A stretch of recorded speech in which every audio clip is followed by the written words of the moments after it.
Paz e graça, irmãos, irmãs. Amém.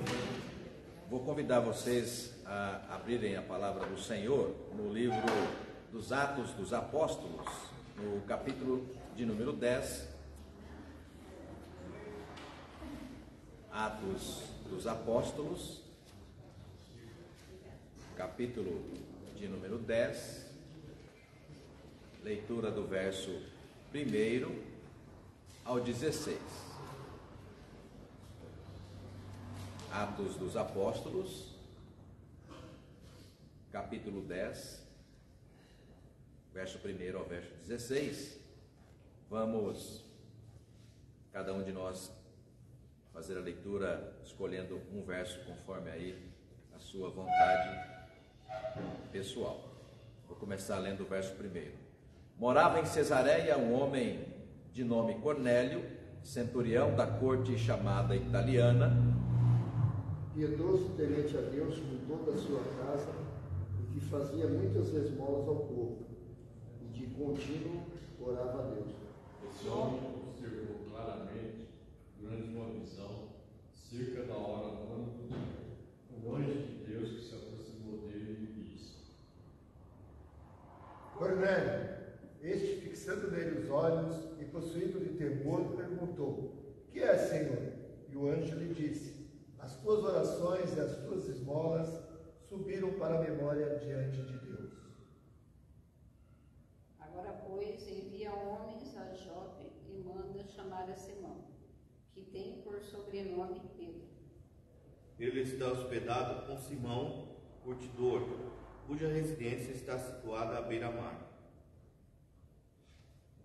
Logo se retirou o anjo que lhe falava, chamou 2 dos seus domésticos e um soldado piedoso dos que estavam a seu serviço. E havendo-lhe contado tudo, enviou-os a Jope. No dia seguinte, indo eles de caminho e estando já perto da cidade, subiu Pedro ao eirado por volta da hora sexta, a fim de orar. Estando com fome, quis comer, mas enquanto lhe preparavam a comida, sobreveio-lhe um êxtase.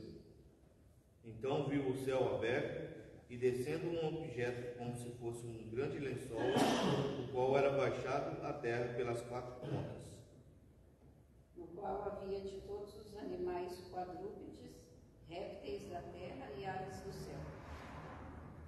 E ouve-se uma voz que se dirigia a ele: levanta-te, Pedro, mata e come. Mas Pedro replicou: de modo nenhum, Senhor, porque jamais comi coisa alguma comum e imunda. Segunda vez, após lhe falou: ao que Deus purificou, não consideres comum. Sucedeu isto por 3 vezes, e logo aquele objeto foi recolhido ao céu. Amém.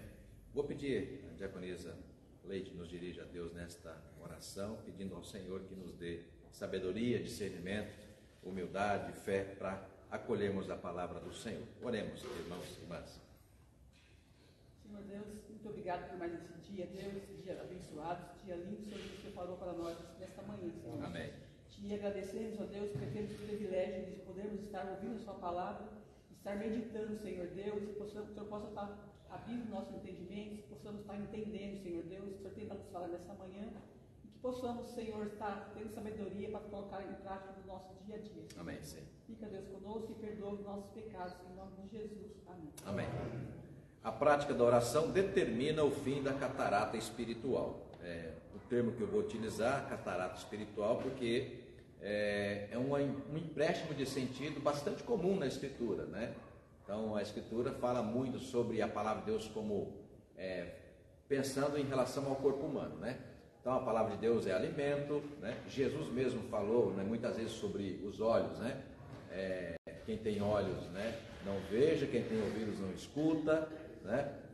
A gente ouve a Bíblia falar sobre o braço de Deus, a mão de Deus, né? Os olhos de Deus, ainda que a gente sabe que Deus não é um ser humano, né? Então é muito comum essa linguagem. Paulo comparou a igreja como a noiva de Cristo, então é muito comum a gente encontrar essas figuras de linguagem na Escritura, por vezes fazendo relação ao corpo humano, a sua funcionalidade. Então isso é comum a gente encontrar na Escritura, inclusive na linguagem profética, quando, por exemplo, Zacarias, se enganado eu estiver, disse, né, reproduzindo a palavra de Deus, né, que o povo de Deus é a menina de seus olhos, né? Então, mais uma expressão comum que a gente encontra aí na Escritura. É muito comum, mais de 1000 passagens fazendo atribuição na Bíblia da fé no coração, ou da nossa relação com Deus no coração, né? Fazer uma pausa aqui só para lembrar, uma vez dando uma aula de escola dominical, e uma pessoa fez uma pergunta bastante inusitada, né? A irmã perguntou assim: pastor, se porventura, a gente fala tanto, a Bíblia fala tanto, né, da fé no coração, né? Se porventura alguém que foi transplantado do seu coração, então ela fez uma relação de vai e vem, né? Então vamos imaginar, o coração do Milton convertido, né? Aí por alguma razão, né, Deus o chamou, não estou querendo isso não, é só na relação aqui. Não, então por que o senhor não faz relação ao Senhor? Então tá bom. Então imagina, Deus me chamou, fui para a glória, né? Aí o meu coração, né, ainda está funcionando, de repente andando de moto, sofri um acidente, morri, foi assim que Deus me chamou, não sei, né? Meu coração está lá batendo, aí resolveu, né? O médico falou: ó, esse coração pode ser aproveitado. E aí pegou meu coração e colocou numa pessoa que era ateia, né? Totalmente ateia, não cria em Deus. Aí ela perguntou: essa pessoa, né, vai crer em Deus, né? E do modo contrário, né, um coração ateu, aí você ainda não precisou fazer uma cirurgia do coração, aí uma pessoa que era, né, totalmente ateia recebeu o coração de um crente, passou a crer, né? Ou uma pessoa totalmente crente recebeu o coração de um ateu, né, e perdeu a fé. Ela colocou nesses termos, né? Aí você, biblicamente isso é impossível de acontecer. Cientificamente, talvez. Daqui a pouco eu vou falando desse mesmo episódio, né? Por quê? Porque é uma metáfora, né? É um símbolo de linguagem. Não quer dizer que Deus está literalmente, né, ou que a palavra de Deus está literalmente no nosso coração, né? O ser humano é um conjunto, é um ser, e nessa funcionalidade do ser humano está o mistério da fé, né? Agora, onde ela está alojada, a gente figuradamente, Vera Mantovani, a gente fala que é no coração, né? Mas de modo assim minimamente racional, ele está na nossa, né, racionalidade, na nossa capacidade de perceber, né, de sentir, né, de dizer alguma coisa, de expressar alguma coisa. Então, de forma muito mais racional, dizemos que a fé está em nosso cérebro, né, na nossa capacidade de tomar decisão e de perceber, de aprender, de ter uma relação, né, com aquilo que a gente considera importante. A aspas que eu abri antes é com relação ao Dr. Marino, que escreveu aquele livro A Religião do Cérebro, né? E foi diretor do Hospital de Clínicas durante muito tempo, e é um livro que eu amo de paixão, já li umas 10 vezes o mesmo livro, e ele trabalha essa tese, ele como cientista que né? Ele é um médico que faz como se diz, transplante de coração, né? E aí ele escreveu esse livro dizendo que há uma linha da pesquisa que a memória do ser humano não está apenas no cérebro, né? Ele diz que a memória está no DNA, né? Nas células. Então, o que é um coração? Ou mesmo, sei lá, um dedo, eu não sei o que eles transplantam. Estão falando de transplante de pulmão, ou seja, transplante de córneas, né? Então imagina, a tese dele é de que pessoas que foram transplantadas, ou seja, que receberam um órgão de outra pessoa, começou a ter, depois de um tempo, sensações de memória ou lapsos, momentos de memória, que ela simplesmente não identifica aquilo, né? Como se aquilo que a Leila viveu, né, guardado na sua experiência pessoal, né, ficasse alojado em todo o seu corpo. E aí, por alguma razão, né, na transplante de um rim ou de algum outro órgão para uma outra pessoa, aquela pessoa começa a acessar a sua memória, ou seja, coisas que você viveu. É uma tese bastante curiosa, bastante interessante. E então, levando isso em consideração, talvez possa ser que, sim, o órgão que você, crente, transplantou no outro, ou que foi doado para o outro, pode evangelizar o outro a partir do momento que há aquelas memórias que estão ali nas células, né? Porque um órgão é isso, é água, é célula, é DNA, enfim, é um pedaço de carne. De modo bastante grosseiro falando, é um pedaço de carne que vai ser implantado no outro. E se naquele pedaço de carne tem memória, pode ser ativada, né, na memória do outro. É uma coisa louca, mas científica. Tem alguns teóricos que trabalham isso. Eu tenho um livro, se alguém tiver interesse eu posso emprestar. É A Religião do Cérebro. Fala, Oscar. Além do que o nosso cérebro, ele dirige todas as partes, as mais minúsculas, em cada lugar, cada parte do nosso corpo tem uma região do cérebro que é responsável por isso. Inclusive os batimentos do coração, o funcionamento dos rins. Então, na verdade, o cérebro é o centro. É o centro. Tanto que fala, né? Morte cerebral. Às vezes, clinicamente, o resto do corpo está ainda tentando, né? O batimento do coração, tudo mais. Aí fala, já teve morte cerebral. Ou seja, se parou ali o motor central, né? Já era. Né? É questão de algumas poucas horas no máximo, né? A pessoa vai entrar em óbito porque não tem como funcionar sem o que a gente chama de partes vitais, né? Pode falar. O transplante de cérebro não existe.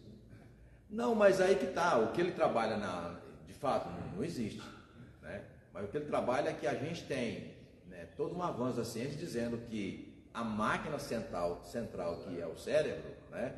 E a gente tem essa mania de dizer que memória só está no cérebro. A tese desse doutor é que memória ela é funcional a partir do cérebro, ou seja, ela funciona porque o cérebro é o grande motor, né? A gente diria assim, né, numa linguagem de carro, é o computador de bordo. Por exemplo, nesses carros totalmente elétricos, né? Um carro totalmente elétrico. Eu vinha para cá agora de manhã, vi um comboio de Fusca, eu acho que uns 18 Fusca. O pessoal deve estar indo para algum passeio aí. O Fusca é aquele carro, né? Seguinte, deu tranco, pronto, pega, se bobear até sem bateria, né? Porque é coisa bastante básica, né? Agora, esses carros modernos, acabou a bateria, já era, não funciona mais nada. Porque tudo está vinculado ali àquela questão da energia na bateria. A tese desse doutor é que nós não temos memória no cérebro. O cérebro é o funcionamento da memória. A tese dele é de que a memória está em todo o DNA do corpo humano, né? Então, de alguma forma, é possível que, recebendo por transplante o órgão de alguém, seja ele qual for, é possível, na tese dele, é possível que se receba parte dessa memória aí que a gente está, no caso, né, recebendo. O que é curioso é, assim, a prova científica de que o cérebro é apenas o funcionamento e não a memória em si mesma, pacientes, por exemplo, que sofreram como é que fala? Amputação. Né? Imagina você, eu já falei isso aqui, né? É bastante comum. A pessoa foi amputada numa parte do braço, numa parte da perna, sentiu o comichão no braço que não tem mais. Percebe?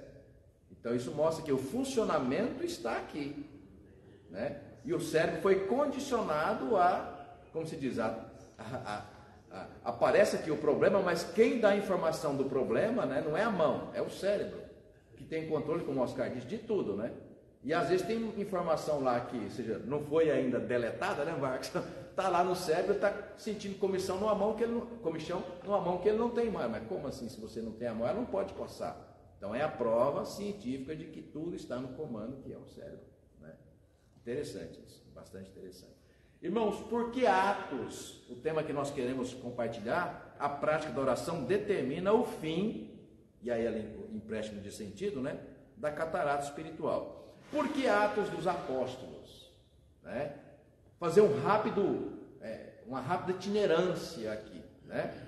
No Antigo Testamento nós temos dois elementos centrais para falar da relação de Deus com o ser humano, né? Deus se manifesta, até no domingo passado o senhor Arlindo falou sobre isso, né?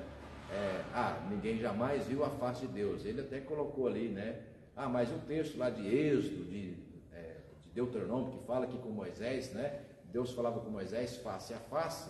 Então é um modo figurado de dizer, mas Deus se manifesta de modo que a gente percebe, né?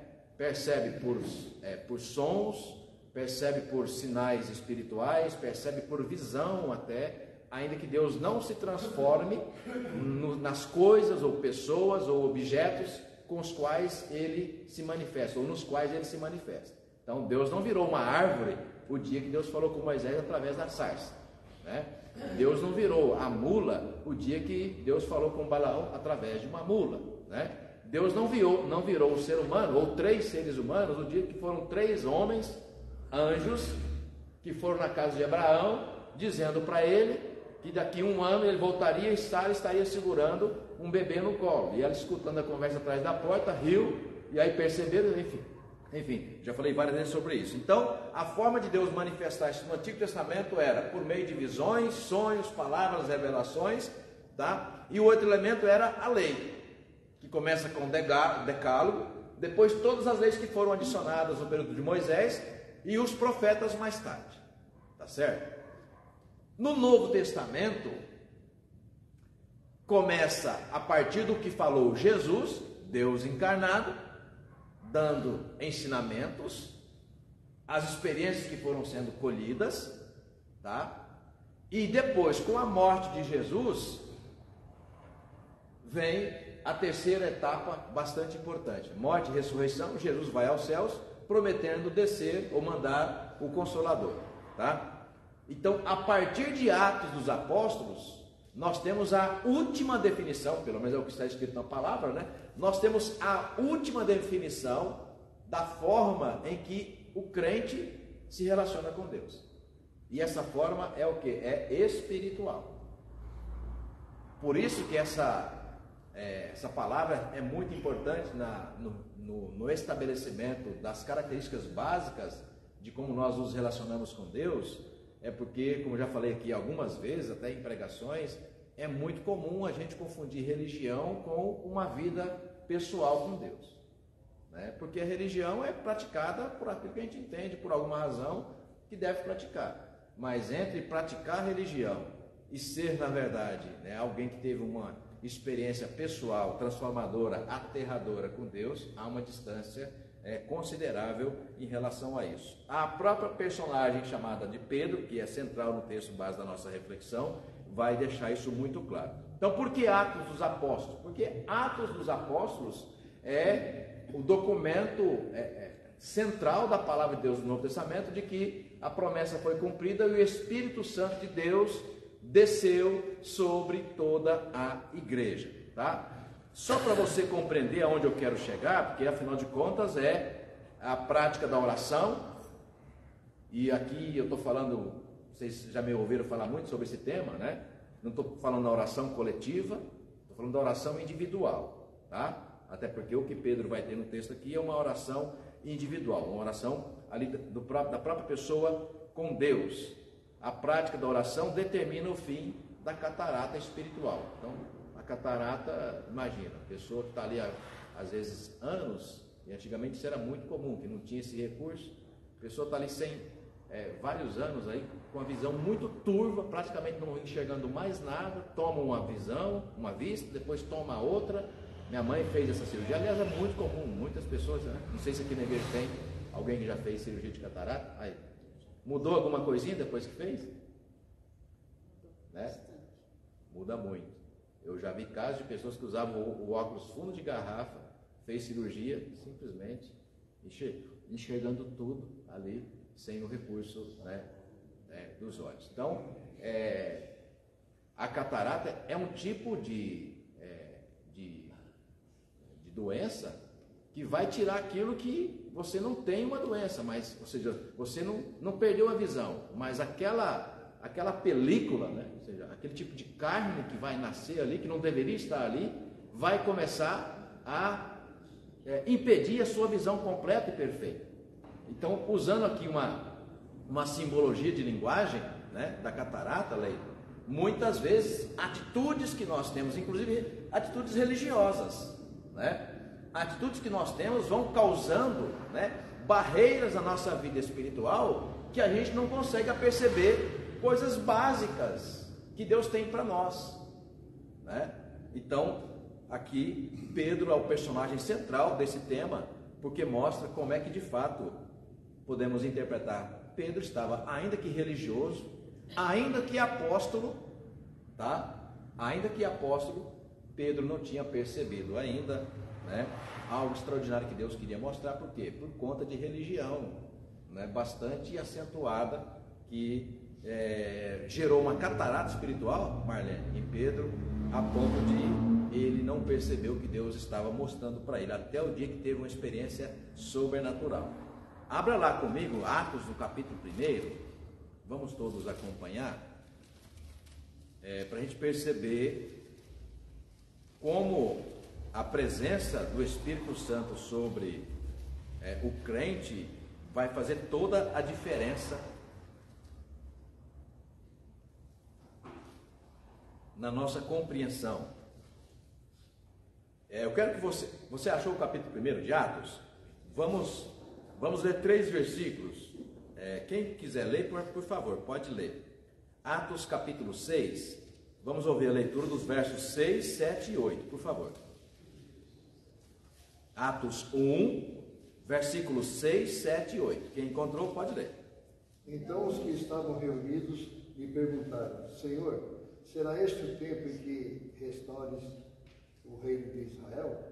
Respondeu-lhe: não vos compete conhecer tempos ou épocas que o Pai reservou pela sua exclusiva autoridade, mas recebereis poder ao descer sobre vós o Espírito Santo, e sereis minhas testemunhas também em Jerusalém, como em toda a Judéia e Samaria e até os confins da terra. Isso, ok. Bom, então, uma dúvida que se coloca, né, perguntando a Jesus, já ressurreto, se a partir daquele extraordinário símbolo, né, da ressurreição, algo extraordinário que estavam ali comentando, já vivendo na presença de Jesus ressurreto, alguém lhe pergunta: é agora que vais, né, restaurar o reino de Deus, ou seja, que vai de fato fazer cumprir a promessa do reino de Deus, né? Então Jesus responde: não compete a vocês saberem épocas ou datas que estão reservadas exclusivamente ao Pai. Mas, ao mesmo tempo, ele fala: mas não é por conta das dúvidas, dificuldades, perseguições que vocês vão esmorecer na fé. Por quê? Porque vocês vão receber o Espírito Santo para que vocês possam ser habilitadas, pessoas habilitadas a perseverar na fé e também testemunhar acerca dessa fé em Deus. É importante dizer, irmãos e irmãs, aqui está a chave de leitura, que o Espírito Santo desceu sobre a igreja, tá? E ele continua a descer sobre a igreja. Então a igreja é coletivo, para dizer o quê? Quando Deus tem um propósito e manifesta sobre os seus escolhidos, que nós presbiterianos cremos que é assim, Deus é quem escolhe os seus escolhidos, para ser redundante, né? Ou seja, Deus é quem manda até a igreja aqueles que ele está chamando. Aí, como é que Deus faz isso? De muitas formas. Como, por exemplo, como é que você veio para a igreja? No caso do Roberto, né? Pelo que me consta, Deus usou a Miriam. Foi isso? Aqui sim. Você já era com a minha mãe, né? Você já era? Assim, não era convertido nada. Mas foi mais pela Miriam. Então ia na igreja, mas não era convertido. Mais pela Miriam mesmo. Pois é, então estou certo. Deus usou a Miriam, né? E hoje você é crente. Percebe? Então cada um, no caso do Milton, ainda que já tivesse lá na infância, né, uma experiência religiosa com a família, mas foi com a Cleide ali, né, Cleide? Perseverando até o dia que Deus catou ele agora, né? Aí veio, tá aí. Então assim, os modos são diversos, mas quem faz é Deus, então ele escolhe. Gente, é importante dizer que cada um que se achegou à igreja, se achegou por quê? Porque quem fez a obra foi o Espírito Santo. Então, em Atos, agora abra, continua, no capítulo 2, para você ver como é que se cumpre a promessa de Jesus, tá? Como é que se cumpre a promessa de Jesus? No capítulo 2, os clássicos primeiros 4 versículos, mostrando: ao cumprir-se o dia de Pentecostes, estavam todos reunidos no mesmo lugar. De repente veio do céu um som como de um vento impetuoso e encheu toda a casa onde estavam assentados, e apareceram distribuídas entre eles línguas como de fogo, e pousou uma sobre cada um deles. Aí a importância de saber. Volte lá no capítulo 1 de novo, para você ter a informação, tá? No versículo 15. Quem encontrou, leia. Verso 15, Atos 1, verso 15. Quando fala todos que estavam reunidos, todos são quantas pessoas? Verso 15 tem a informação. Naqueles dias levantou-se Pedro no meio dos irmãos. Ora, compunha-se a assembleia de umas 120 pessoas. E disse... Isso, aí, o verso 15, né? E diz, até aí. Bom, 120 pessoas. Então, no capítulo 2, presbítero Denilson, quando dá a informação que o Espírito Santo desceu numa semana de festa, que era quando eles iam comemorar Pentecostes, que era uma festa judaica, foi naquela semana que Deus cumpre a sua promessa, tá? E desceu sobre todos. Ali, Oscar, não diz que desceu sobre os apóstolos, não diz que desceu sobre os diáconos, até porque nem tinham ainda, um pouco mais adiante que vai, capítulo 6, ou seja, desceu sobre todos. Então, quem são esses todos? Ora, os eleitos de Deus. Então, irmãos e irmãs, é importante a gente ter isso em mente, que a experiência, aqui já voltando para o nosso tema, a experiência de oração, tá? É uma experiência individual. E por que ela é individual? Porque cada um que foi recebido, impactado por essa presença do Espírito Santo, entendeu?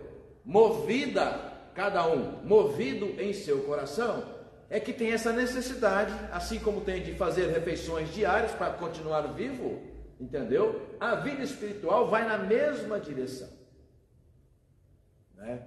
A oração não pode ser compreendida e experimentada como uma oração que se limita o quê? À coletividade. O que eu chamo de a coletividade? Coletividade na igreja ou coletividade em casa? Como é que é a coletividade em casa? Nas refeições, todo mundo na mesa, ora, né?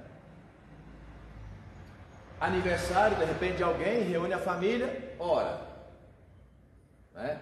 Não, mas isso é oração coletiva. Mas e a oração do crente em si, do indivíduo? Que hora que se dá? Por que se dá? Em que condições se dá? Então é nesse campo que a gente percebe que Pedro tinha uma vida, até então, antes desse momento marcante, tinha uma vida bastante pragmática. Ou seja, o que é uma vida pragmática? Eu faço aquilo que eu tenho que fazer, né? E muitas vezes, irmãos, irmãs, a gente fazendo aquilo que tem que fazer, a gente só é um bom religioso, ainda que convertido, eu falo, né? E se não tem nenhuma dúvida de que é convertido, que tem experiência com Deus, ainda que seja uma vida bem religiosa, burocrática, né? Por ser, primeiro, por crer, e segundo, por ser presbiteriano, vai para o céu do mesmo jeito, viu? Não estamos falando aqui de perda de salvação, até porque não existe perda de salvação para quem é efetivamente convertido. Mas a gente deixa de experimentar coisas maravilhosas que Deus tem para cada um de nós. Por quê? Por conta dessa catarata espiritual, tá? Então, por exemplo, a pessoa não era cega, ela estava cega. Por quê? Porque algo externo veio, construiu ali uma barreira. Imagina, ela perdeu, de repente, a pessoa ficou 10 anos esperando essa catarata ser tirada, fazer cirurgia. Ficou 10 anos. Ela perdeu 10 anos de coisas boas que ela poderia, porque afinal de contas ela viveu 10 anos. Só que ela viveu 10 anos com catarata impedindo ela de viver experiências maravilhosas, com a sua visão completa. Assim é essa comparação que estou fazendo. Muitas vezes, irmãos e irmãs, nós vamos, né? Ou seja, nós estamos caminhando rumo à morada celestial, nós estamos administrando a nossa fé, a nossa comunhão com Deus, nós vamos, claro, continuar caminhando em direção ao céu. Só que muitas vezes essa visão limitada, né, nos coloca na condição de Pedro. E qual era a condição de Pedro? Se limitar às coisas básicas de uma fé burocrática. Porque a gente muitas vezes se limita a isso, a administrar a nossa salvação pessoal, administrar o nosso compromisso com Deus. Mas Deus tem mais para nós. E à medida que a gente, né, alimenta a nossa fé coloca em prática uma vida individual de oração, começamos a viver coisas que a gente não tinha vivido ainda, tá? E eu vou deixar aqui alguns exemplos. Vamos lá. No capítulo 2 de Atos, a gente vai voltar para ele. Aliás, vamos primeiro fazer a comparação entre antes e depois. Vamos achar lá Mateus 26 e vou pedir ali para Claudinei, Mateus 26, leia para a gente ouvir, por favor, os versos 40 e 41, Mateus 26, versos 40 e 41. Voltando para os discípulos, achou-os dormindo, e disse a Pedro: então, nem uma hora dessa após vigiar comigo, vigiai e orai para que não entreis em tentação. O espírito, na verdade, está pronto, mas a carne é fraca. Isso. Viu, Marcos, presbítero Marcos, é mais um texto, né, aqui todo riscado, porque esse texto é simplesmente extraordinário, né? Tem muitas portas de entrada, de compreensão desse texto, mas, por exemplo, é interessante que a gente vive essa experiência todo domingo aqui, né, na escola dominical, na abertura, o momento que a Liliane passa para a igreja para compartilhar testemunhos e também colocar motivos das nossas orações de intercessão, né?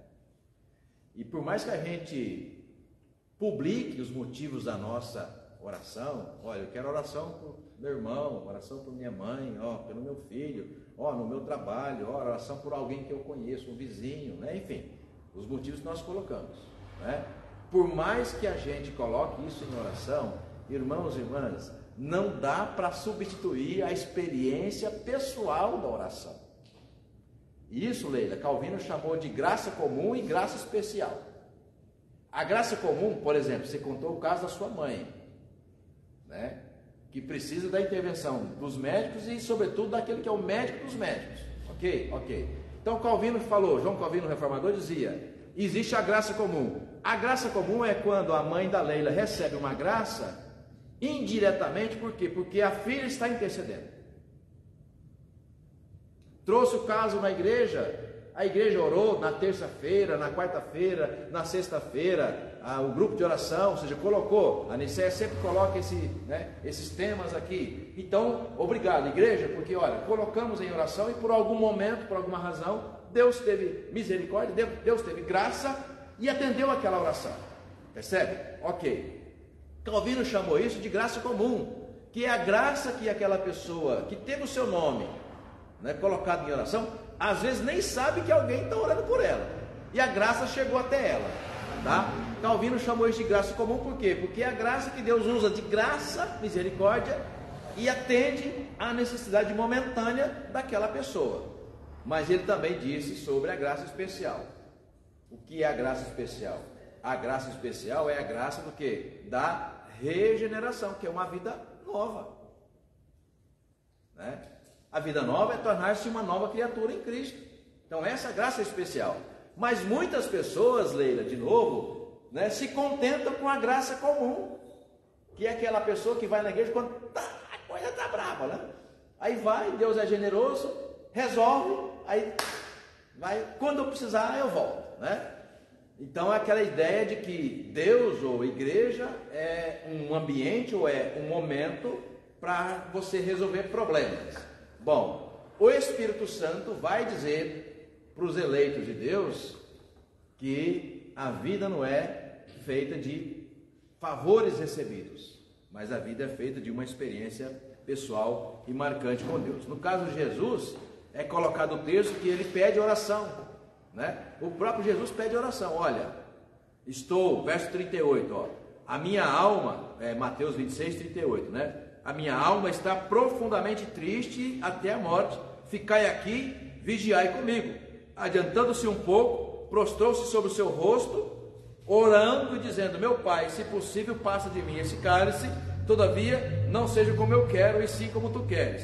E voltando para os discípulos, achou-os dormindo e disse a Pedro: então, nem uma hora pudestes vós vigiar comigo? Vigiai e orai para que não entreis em tentação. A carne o espírito, na verdade, está pronto, mas a carne é fraca. Então, do que está falando Jesus? Vamos comparar nosso tempo? Ele pediu uma oração, a igreja falou, ok, nós vamos orar. Aí falou, Senhor, tem misericórdia? Então, Senhor, nós oramos, né? Então, vamos pensar assim, parece que Jesus não sentiu muito que os seus 3 discípulos, Pedro ali, né? Pedro e os 2 filhos de Zebedeu, começou a entristecer, você tinha 3 discípulos com ele. Parece que Jesus aqui não sentiu, Marlene, que aqueles apóstolos, ou aqueles discípulos, estavam meio que preocupados mesmo com a situação de Jesus, né? Então, por que isso é importante, Niceia? Porque por mais que a gente confie na oração da igreja, a ponto de pedir oração, de estimular os irmãos, as irmãs a orarem por a nossa causa, Vera, não substitui a oração pessoal. Por 3 vezes Jesus volta, eles estão dormindo. Eles não disseram que não iam orar. E também o texto não diz que eles não oraram. Mas sabe aquela oração? Senhor, olha, está o nome do Helvig aqui, tem misericórdia, Senhor. Quantos segundos? 5 segundos. Eu orei. Ele não vai poder dizer que eu não orei por ele. Percebe? Eu orei. Então eu não menti, eu orei. Mas a pergunta é, né? Qual foi o grau de intensidade que eu coloquei nesse clamor em favor do Helvig? Quanto tempo? Quantas horas? Percebe? Então só a pessoa em si, individualmente, é que sabe o grau da intimidade que ela precisa ter com Deus. Eu gosto muito desse texto aqui, presbítero Marcos, porque ele mostra para nós que por mais que a igreja tenha a importância do culto, da devoção a Deus e da oração coletiva, ela não pode fazer às vezes de um crente que precisa tirar essas cataratas. E em que momento ela se apresenta? Quando a gente acha que a nossa vida religiosa se resume à nossa vida com a igreja. Não, não pode ser assim.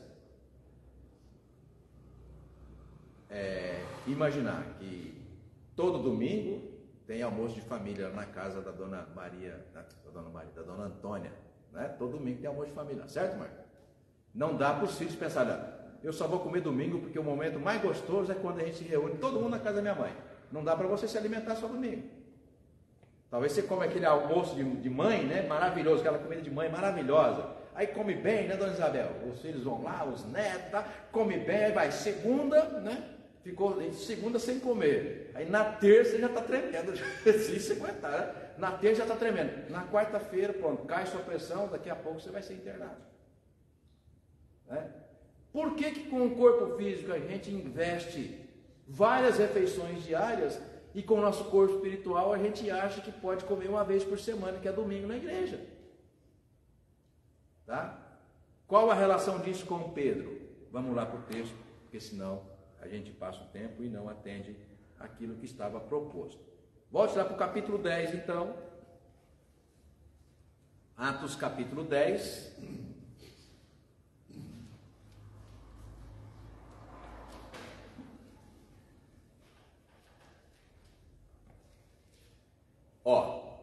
Então eu quero mostrar para vocês esse texto, a importância, né, que a gente tem da oração.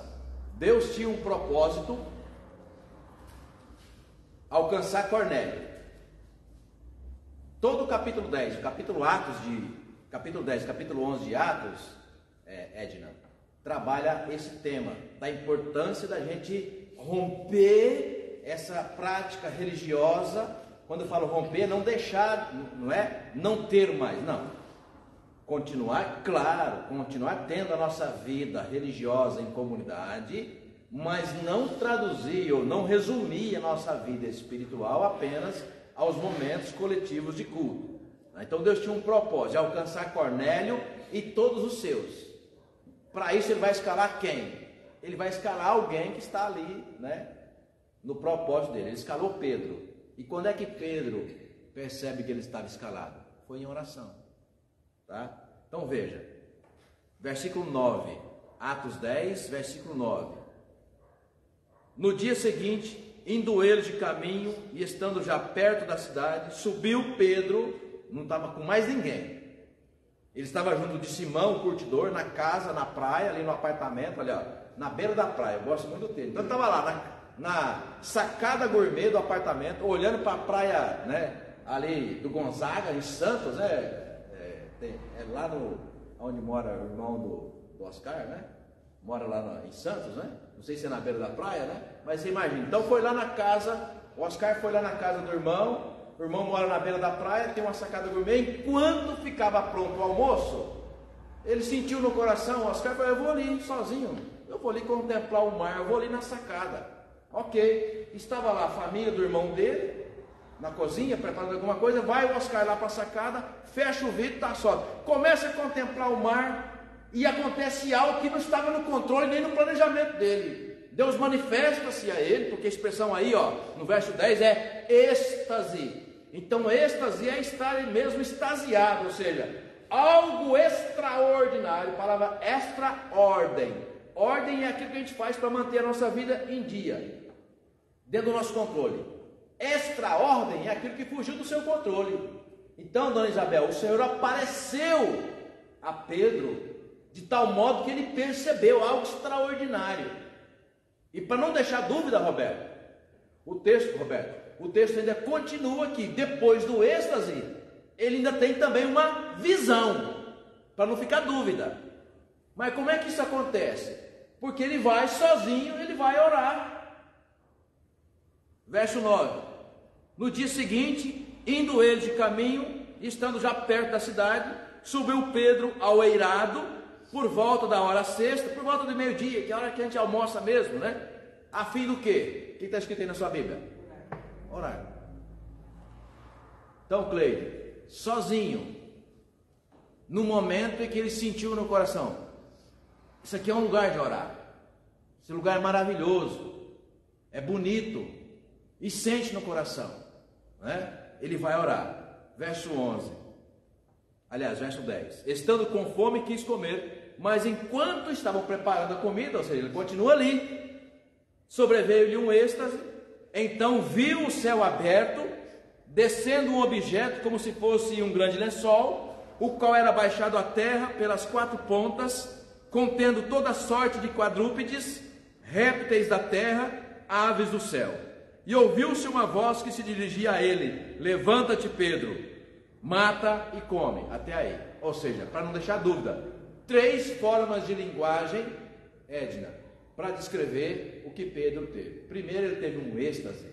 Segundo, ele teve uma visão. A visão foi o quê? O lençol, tá? E terceiro, ele ouviu uma voz. Por que isso aconteceu? Pedro está, dona Débora, tendo um momento individual de oração com Deus, sabe?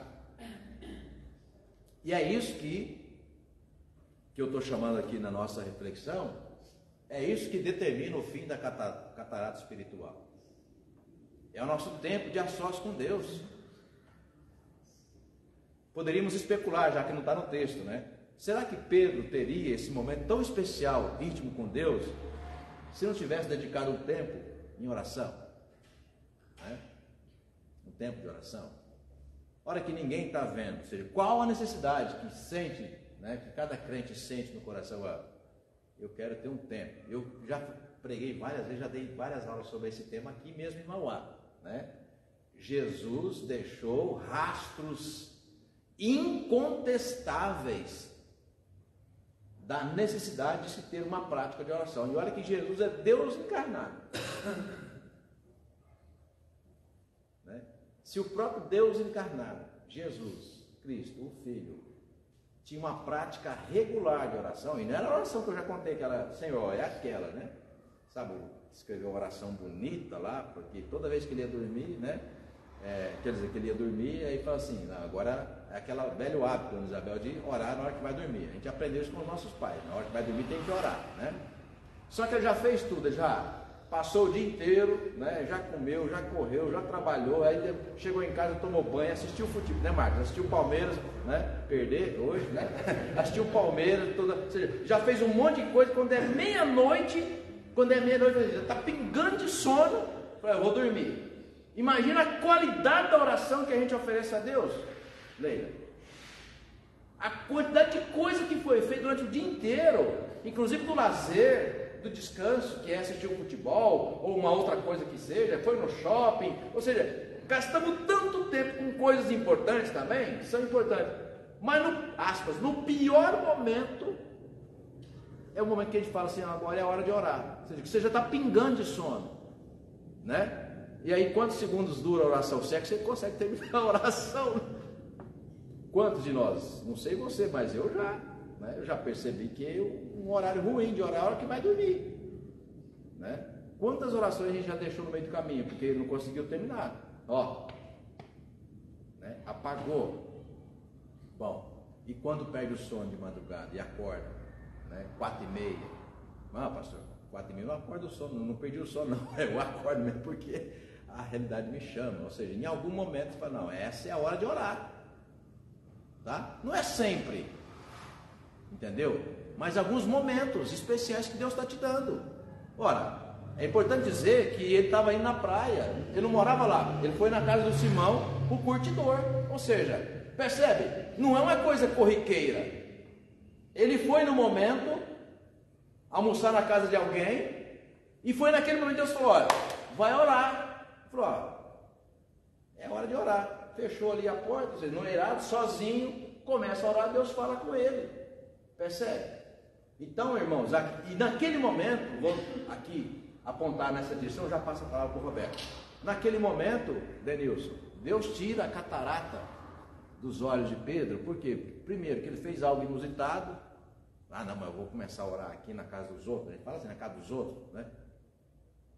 Meu irmão, minha irmã, não é na casa dos outros, é onde Deus está mandando. Deus está te incomodando, né? Faz isso. Deus vai lá e ó, tira a catarata e ele começa a enxergar algo que a religião não dava para ele. Deus queria alcançar gentios. Quem eram gentios? Quem não era judeu. E gentios que comia animal com ali a unha fedida, ou seja, tudo aquilo que o legalismo religioso judaico, que Paulo chamou de sombra, ou seja, que deveria existir apenas enquanto a lei exigia. Depois que veio Jesus, aquilo perdeu o sentido, mas os judeus cristãos continuaram a praticar aquilo, né? E Pedro vai trazendo, Milton, presbítero Milton, vai trazendo de volta aquela quinquilharia, tá? Da velha lei judaica, estava trazendo para o cristianismo que ele mesmo estava, né, sendo líder. Pedro era a coluna da igreja, Cleide. E ele começou a trazer de volta aquelas quinquilharias. Portanto, olha, a catarata não é como você não está perdendo a visão. A sua visão está sendo impedida. Mas a catarata vai tornando turva a sua visão, por quê? Porque uma carne esponjosa que está ali, tampando a sua visão. Você tem que ser retirada, tá? Então é isso que eu estou chamando de práticas religiosas que muitas vezes a gente vai colocando no lugar de uma vida íntima, individual, gostosa, sabe, de amadurecimento na fé, Roberto, que a gente vive longe da igreja, longe do coletivo. Não é a oração que você faz com a sua esposa, não é a oração que você faz com os seus filhos na hora da mesa, não. É a oração que você está fazendo porque é algo que você sente necessidade de fazer, né? É você com Deus. E é nessas horas que eu creio, né, que Deus vai tirando esses impedimentos que a gente vai colocando, né, na nossa vida espiritual. Por quê? Porque reduzimos muitas vezes a nossa vida espiritual apenas a essa convivência na igreja. Fala, Roberto. Então, a gente estava falando sobre oração. Então, o que acontece? Às vezes a gente está... Nós comentamos sobre isso esse tempo atrás, né? Uma hora melhor que você gosta de orar, né? Eu particularmente, eu gosto de orar de manhã, né? Eu já, primeiramente, já agradeço a Deus por eu estar vivo, né? Uma bênção maior que está para nós no dia a dia. Por que não à noite? A noite é bom também, lógico que é bom. Você acaba até dormindo no meio da oração. Se ainda assim, pior, você vai lá deitado, né? Então, eu prefiro realmente orar de manhã, que é mais... Até quando eu estou fazendo caminhada, assim, sabe o que você falou dia, né? Tem barulho ali, então você não está nem prestando atenção que você está orando. E outra coisa, eu também estava num apartamento aí, de manhã também, que eu acordar cedo também, né? Madruga também. E aí eu vou lá, fiquei na sacada do apartamento, e aquela beleza que Deus coloca na nossa frente, né? Isso. né? Aquele bar lindo, aquele, né? Isso. E ali eu falei, aqui eu vou orar. Aí encostei lá na. Tem uma mesa lá fora, mas eu encostei na apoio lá dos vídeos e comecei a pedir a Deus pelas bênçãos que tem dado nessas vidas. Eu tenho, não é me vangloriar, mas é só, já que você falou do apartamento, eu vou falar. Quando eu chego da escola, é muito comum eu chego da escola à noite, está todo mundo dormindo, é Alessandro e o Pedro, né? Está todo mundo dormindo, né? Aí eu chego, deixo a minha mochila, vou no banheiro, né, escovo os dentes, lavo o rosto. Eu não estou com fome nessa hora, porque eu janto na escola. Aí eu chego, vou lá na sacada, uma sacadinha pequenininha do apartamento, né? Mas aí ela tem uma visão assim, você vê São Paulo inteira, né? Toda iluminada.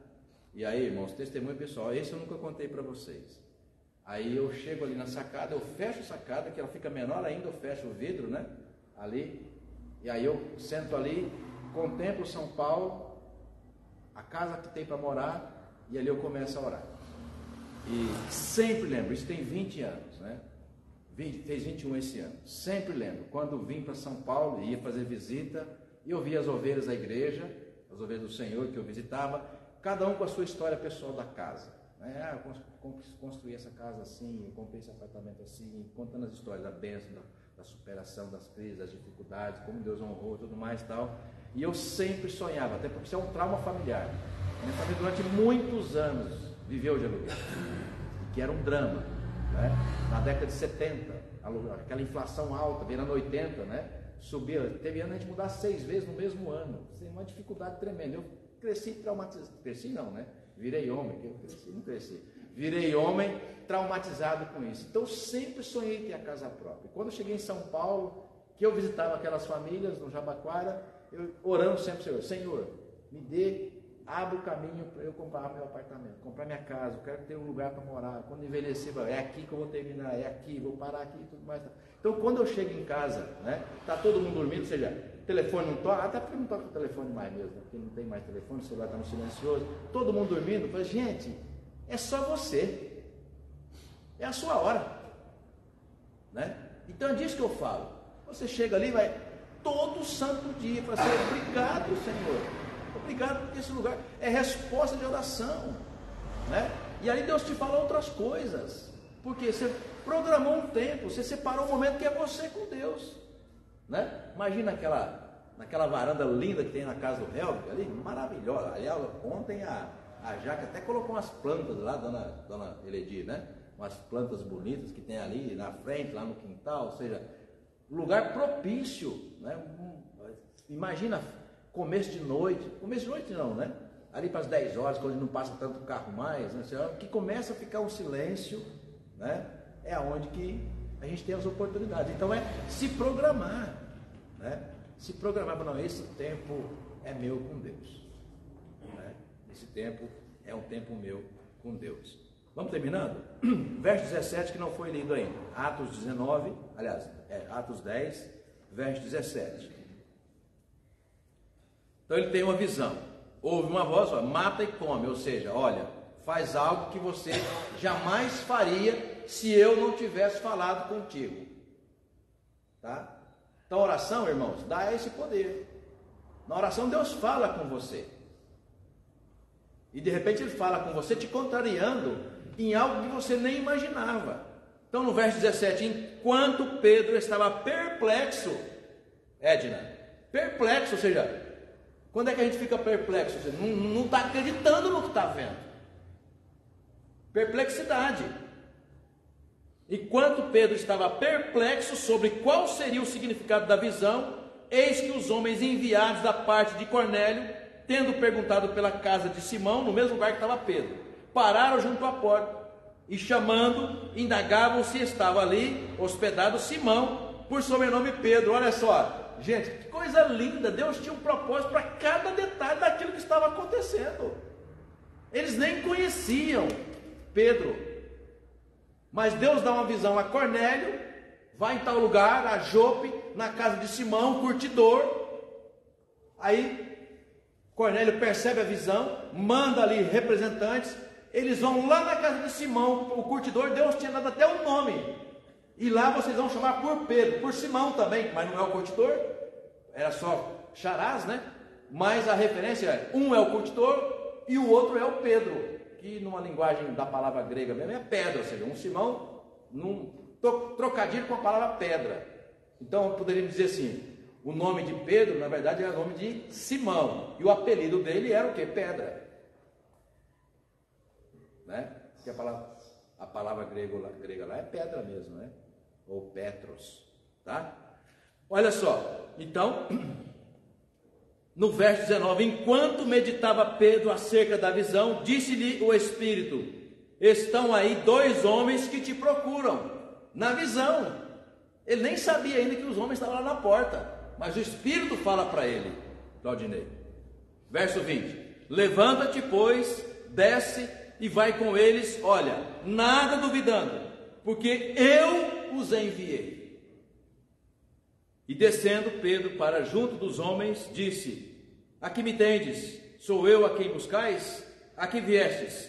Então disseram, o centurião Cornélio, homem reto e temente a Deus, e tendo bom testemunho de toda a nação judaica, foi instruído por um santo anjo para chamar-te à sua casa e ouvir as suas palavras. Enfim, o texto é longo, não vou ler todo. Para resumir, eles queriam, amando de Deus, eles queriam que Pedro fosse acompanhando até a casa de Cornélio, para acontecer o que aconteceu lá. Cornélio hesitou, aliás, Pedro hesitou, porque era todo mundo gentil, não era nenhum judeu, ou seja, olha, comia, né, tinha práticas que os judeus odiavam, mais ou menos como Jesus foi lá na coletoria e chamou Levi, e transformou ele num apóstolo, né? Falaram, Jesus estava comendo com pecadores e prostitutas e tudo mais. Jesus tirou daquele lugar um apóstolo, percebe? Então, no mesmo caso, Deus tinha um propósito de alcançar os gentios, e chamou Pedro, que era um dos mais radicais, Leila, contra gentios. Pedro era crica, muito rigoroso na questão do cumprimento ainda da lei judaica, né? E Deus o fez, por meio de uma visão, compreender algo que ele jamais poderia compreender se ele se mantivesse apenas como um bom religioso, tá? Verso 28, melhor dizendo, vamos terminando, faltam 5 minutos. Atos 10, 28. A quem se dirigiu dizendo, vós bem sabeis que é proibido a um judeu, outro dia eu li esse texto aqui, né? Ajuntar-se ou mesmo aproximar-se de alguém de outra raça, né? Mas Deus me demonstrou que a nenhum homem considerasse comum ou imundo. Aqui já é um homem transformado. Pedro não tinha essa visão, Marcos. Quando é que ele adquiriu essa visão? Quando Deus, Claudinei, por meio do Espírito Santo, operou a catarata espiritual que ele tinha no coração. Aliás, nos olhos. Ele jamais faria o que ele fez. Ele jamais entraria na casa de um publicano, de um pecador, de quem não fosse da mesma família judaica. O verso 28 denuncia isso. A quem se dirigiu dizendo, vós bem sabeis, ou seja, vocês que não são judeus, que é proibido a um judeu ajuntar-se ou mesmo se aproximar de quem não é judeu. Mas Deus me demonstrou que a nenhum homem considerasse comum ou imundo. 29. Por isso, uma vez chamado, vim sem vacilar. Chamado por quem? Deus o mandou lá na casa de Cornélio. Só Deus o convenceu. Só o Espírito Santo. Por isso, o texto, continua na mesma direção, para terminar aqui. É nas orações íntimas, irmãos e irmãs, que cada um de nós tem com Deus, que Deus nos mostra e revela coisas assim. Então, qual o desafio para esta manhã? Orar muito mais do que a gente faz enquanto estamos em coletividade, igreja e reunião de família. O desafio sempre é escolher um tempo especial, um tempo onde estará, como Jesus falou, só você com o Pai. Que o Pai que está em secreto te vê em secreto e te abençoará em secreto. Essa é a importância, irmãos e irmãs, de uma prática, de uma vida de oração, que é só você e Deus, Ninguém precisa saber o grau da sua espiritualidade. Olha, estou orando aqui para ser visto. Não é disso que se trata. Mas é de uma necessidade, assim como você tem de comer aquela lasanha na hora do almoço, né? Domingo então é dia de lasanha, né? Dia de macarrão. Assim como você tem necessidade de comer aquele pratão gostoso para te manter em pé, né? Com força, com energia, a vida espiritual tem necessidade de oração. Vocês que nasceram na igreja certamente ouviram seus pais e suas mães dizerem: crente que muito ora, muito poder, né? Crente que pouco ora, crente, né, com pouco poder, porque a oração de fato é o que nos mantém vivos e firmes, perseverantes na caminhada. Alguém quer compartilhar algo especial sobre o tema da oração individual? O senhor falou do Senhor querer pedir, né, que Deus dá um apartamento, uma casa, do lado da minha casa, aqui é tudo agora é prédio, né? Então a Manuela veio para cá e ela viu uma placa que colocaram bem grande e está vendendo prédio, né? Ela liga, nós vamos morar. Eu falei, ela falou, vamos lá, olha o tamanho da placa. Eu não sei quem falou que está escrito, estava vendendo lá. Mas ela falou, olha o tamanho da placa. É lá que nós vamos morar.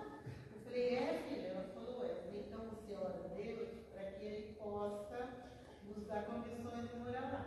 Daí ela parou, fez assim com a mãozinha e falou, Deus, é ali que nós vamos morar. O Senhor vai colocar nós lá? Daí todo dia ela passa e ela fala. É lá.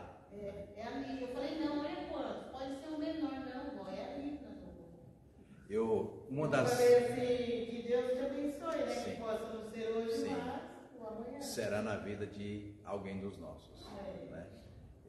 Quando eu fui pastor no Jabaquara, e essas são muitas alegrias, satisfações que os pastores acabam vivendo, que é conviver com as pessoas e ouvi-las. Ouvir testemunho, irmãos, é coisa abençoada.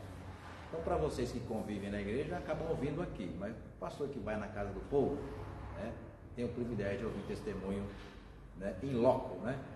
Então a gente já ouviu muitos, né, testemunhos. E tem um Jabaquara, de irmão José Batista, o filho dele, quando era garoto, por isso que eu falo assim, toma posse, irmã, e vai orando, porque a gente não sabe, Deus às vezes, né, fala de modo fortuito, que você nem imagina, Ele fala conosco. Fala com uma criança e por meio da criança falando com um adulto, né? O filho dele tinha 17 anos e no Jabaquara, num bairro, uma casa muito bonita. Não era mansão, não, casa muito bonita, né? Aí o garoto passava ali, a família pagava aluguel e ele falava assim: Senhor, eu quero essa casa aqui. Eu quero essa casa aqui, Senhor. E ele disse: essa casa vai ser minha. Então ele saiu do padrão de eu quero essa casa, Senhor, né? Para o padrão, essa casa vai ser minha. Então, já deu nosso horário. Só para encurtar a conversa. Primeiro, um homem muito crente, né? Dedicado. E aí, para encurtar a conversa, né? A casa dele. Inclusive, até hoje. Né? Não é que teologia da prosperidade, não. É para dizer o seguinte, né? Nas individualidades, aquele garoto de 17 anos, era essa oração que ele fazia para Deus. Talvez a gente pode dizer, nunca fez essa oração na igreja, para as pessoas saberem. Mas era coisa dele, era dele com Deus, Edna. Era de um garoto com Deus. Falava, Senhor, essa casa, eu quero essa casa, né? O Senhor pode me dar condições de trabalhar. Trabalhou muito. Também não foi com 17 anos que Deus deu a casa, foi com quase 40. Muito tempo depois, sabe? Muito tempo depois. Então significa que essas teologias que falam por aí, o cara vai hoje, faz aquela corrente de 40 dias, né? Dá uma grana, em 40 dias está tudo resolvido. No caso dele não, foi dos 17, acho que quando ele comprou a casa tinha quase 40. No caso de Josué, Caleb no caso, foi 45 anos. E quando chegou, ele estava lá, né? Deitado na rede, falou, Senhor, obrigado, essa terra é minha, estou pronto para trabalhar, mas se tiver que deitar na rede aqui e ficar apenas contemplando a graça que o Senhor me deu, estou bom também, está bom também. Então percebe, não é nem atrasado e nem adiantado, é no tempo de Deus. Mas o que é gostoso de ouvir é, para aquele garoto, que depois era já um homem maduro, que também veio a ser presbítero na igreja, né? Que fala carinhosamente de Zezinho, né? Para ele, né, não era apenas a dizer, olha, eu tenho aquela casa. Não, como aconteceu a compra daquela casa. Sabe? Então, para ele era claro sinal de que Deus atende a oração, sobretudo quando a gente tem esse momento de oração individual com Deus, que é o tempo que cada um de nós investe, né, na oração. A gente pode terminar lembrando da oração que a gente leu aqui, né, de Jesus. Ou seja, o que fortaleceu Jesus no Getsemane? O que fortaleceu Jesus no Getsemane para enfrentar a cruz dele? Você acha que foi aquela oração de 5 segundos dos irmãos? Senhor, o mestre está pedindo, tem misericórdia, né? Porque quando a gente pede a oração é assim, né? Irmão, ora por mim, todo mundo, joinha, né? Põe a mãozinha, porque agora é o WhatsApp, né, Cleide? É tudo, joinha, mãozinha, não sei o que, ora. Eu tenho certeza que ora, mas a pergunta é, qual o grau de intensidade? Né? Ou seja, a causa é sua. Como dizia o pastor Joel, então bote joelho, né? Bote joelho nessa causa, bote perna nessa causa, ou seja, caminhe com ela, né? Joelho no chão, oração e tal, porque a causa é sua.